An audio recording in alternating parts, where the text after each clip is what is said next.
ರೇಣುಕಾಸ್ವಾಮಿ ಕೊಲೆ ಕೇಸ್ನಲ್ಲಿ ಜೈಲು ಸೇರಿದ ನಟ ದರ್ಶನ್ ಗೆಳತಿ ಹಾಗೂ ನಟಿ ಪವಿತ್ರಾ ಗೌಡ 6 ತಿಂಗಳ ಬಳಿಕ ಪರಪ್ಪನ ಅಗ್ರಹಾರದಿಂದ ಹೊರಗೆ ಬಂದರು. ಹೊರಗೆ ಐಷಾರಾಮಿ ಜೀವನ ನೋಡಿದ್ದ ಪವಿತ್ರಾಗೆ ಸೆಂಟ್ರಲ್ ಜೈಲು ನರಕ ದರ್ಶನ ಮಾಡಿಸಿತ್ತು. ಬೇಲ್ ಸಿಗುತ್ತಿದ್ದಂತೆ ಜೈಲಿನಲ್ಲಿ ಕಣ್ಣೀರಿಟ್ಟಿದ್ದ ಪವಿತ್ರಾ ಗೌಡ ಹೊರಗೆ ಬರುತ್ತಿದ್ದಂತೆ ನಗುತ್ತಾ ಅಮ್ಮನ ಮನೆ ಸೇರಿಕೊಂಡರು. ಇದೀಗ ಹೊಸ ವರ್ಷಕ್ಕೆ ಹೊಸ ಬದುಕು ಕಟ್ಟಿಕೊಳ್ಳಲು ಭರ್ಜರಿ ತಯಾರಿ ನಡೆಸುತ್ತಿದ್ದಾರೆ ಎನ್ನಲಾಗಿದೆ. ಪವಿತ್ರಾ ಮುಂದಿನ ಪ್ಲಾನ್ ಏನ್ ಗೊತ್ತಾ? ಅಪರಿಚಿತನ ಮೆಸೇಜ್ಗಳು ಪವಿತ್ರಾ ಗೌಡ ಬಾಳಲ್ಲಿ ಬಿರುಗಾಳಿಯನ್ನೇ ಎಬ್ಬಿಸಿದೆ. ರೇಣುಕಾಸ್ವಾಮಿ ಕೊಲೆ ಕೇಸ್ ದರ್ಶನ್ ಹಾಗೂ ಪವಿತ್ರಾ ಗೌಡ ಇಬ್ಬರಿಗೂ ಜೈಲು ದರ್ಶನ ಮಾಡಿಸಿತ್ತು.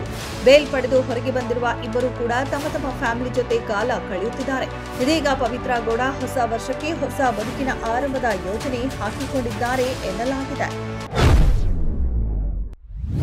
ಜೈಲಿಂದ ಬರುತ್ತಿದ್ದಂತೆ ಅಮ್ಮನ ಮನೆ ಸೇರಿದ ಪವಿತ್ರಾ ಗೌಡ ಹೊಸ ವರ್ಷದ ದಿನ ಆರ್ಆರ್ ನಗರದ ಮನೆಗೆ ಬಂದಿದ್ರು. ಮನೆಯಲ್ಲಿ ಹೊಸ ವರ್ಷದಂತೆ ಪೂಜೆ ಕೂಡ ಮಾಡಿಸಿದ್ದಾರೆ ಎನ್ನಲಾಗುತ್ತಿದೆ.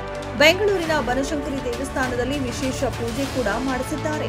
ಹೊಸ ವರ್ಷದಿಂದ ಹೊಸ ಬದುಕು ಕಟ್ಟಿಕೊಳ್ಳೋಕೆ ಸಜ್ಜಾದ ಪವಿತ್ರಾ ಗೌಡ ಇದೀಗ 7 ತಿಂಗಳ ನಂತರ ಮತ್ತೆ ರೆಡ್ ಕಾರ್ಪೆಟ್ ಶಾಪ್ ನಡೆಸಲು ಸಿದ್ಧತೆ ಮಾಡಿಕೊಳ್ಳುತ್ತಿದ್ದಾರೆ.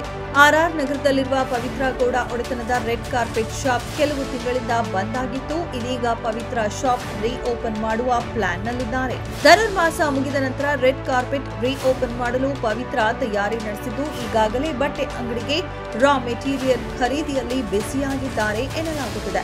ಜನವರಿ 15ರಿಂದ ರೆಡ್ ಕಾರ್ಪೆಟ್ ಶಾಪ್ನಲ್ಲಿ ಪವಿತ್ರಾ ಗೌಡ ಕಾಣಿಸಿಕೊಳ್ಳಲಿದ್ದಾರೆ. ರೇಣುಕಾಸ್ವಾಮಿ ಕೊಲೆ ಪ್ರಕರಣದಲ್ಲಿ ಪವಿತ್ರಾ ಜೈಲು ಸೇರಿದ ಬಳಿಕ ರೆಡ್ ಕಾರ್ಪೆಟ್ ಶಾಪ್ ಅನ್ನ ಪವಿತ್ರಾ ಗೆಳತಿ ಸಮತಾ ನಡೆಸುತ್ತಿದ್ರು. ಕಳೆದ ಅಕ್ಟೋಬರ್ನಿಂದ ಶಾಪ್ ಕ್ಲೋಸ್ ಆಗಿತ್ತು. ಸದ್ಯ ಪವಿತ್ರಾ ಗೌಡ ಬೇಲ್ನಿಂದ ಹೊರಬರುತ್ತಿದ್ದಂತೆ ಶಾಪ್ ಓಪನ್ ಮಾಡಿ ಕೆಲಸ ಕಾರ್ಯಗಳಲ್ಲಿ ಬ್ಯುಸಿಯಾಗ್ತಿದ್ದಾರೆ.